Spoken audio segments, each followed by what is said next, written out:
Shalom saudaraku, selamat berjumpa kembali dalam program Marturia Ministry.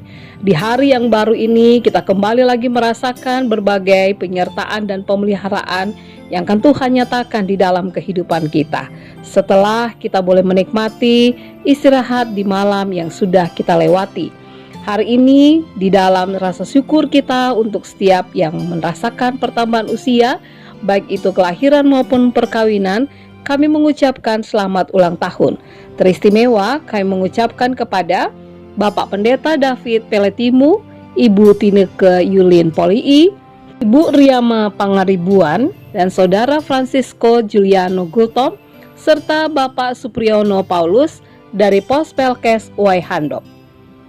Begitu juga keluarga-keluarga yang boleh merasakan pertambahan usia perkawinan bagi Bapak Anwar Sinaga dan Ibu Yoris Morini, Bapak Jenda Menang Ginting dan Ibu Yohana Meliwarti, begitu juga dengan Bapak Yohanes Kiel dan Ibu Poniem Magdalena.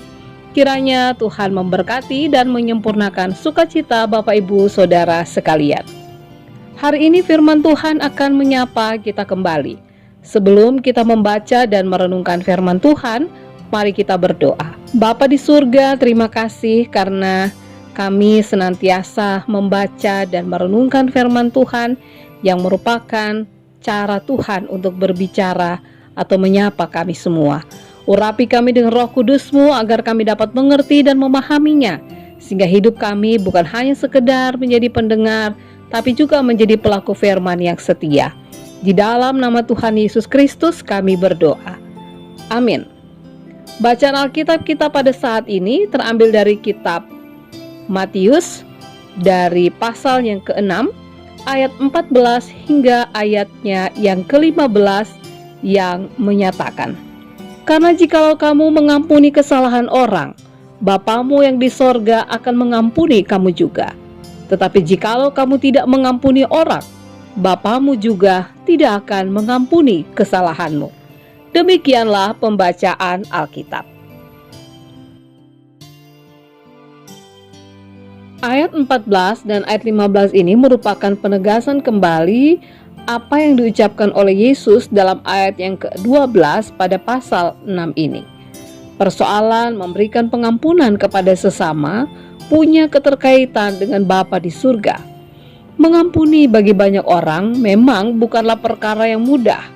Karena ketika kita disakiti, dikecewakan, difitnah, maka untuk memberikan pengampunan itu membutuhkan perjuangan yang luar biasa. Secara manusiawi pasti itu akan berat. Tidaklah heran seseorang membutuhkan waktu dan memiliki pergumulan khusus agar bisa melakukannya.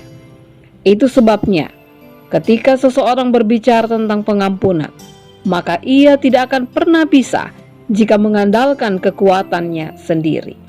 Kita membutuhkan kuasa yang melampaui akal budi kita, yaitu Allah di dalam Roh Kudus-Nya.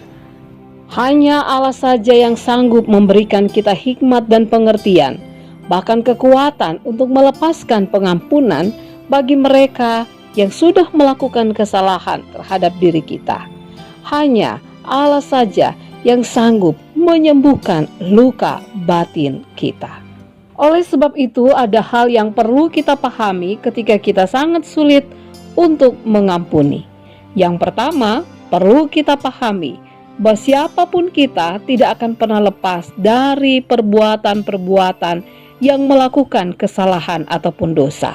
Karena itu, kita membutuhkan pengampunan. Hal yang kedua, syarat utama agar segala dosa ataupun kesalahan kita diampuni oleh Tuhan adalah dengan terlebih dahulu mengampuni kesalahan orang lain.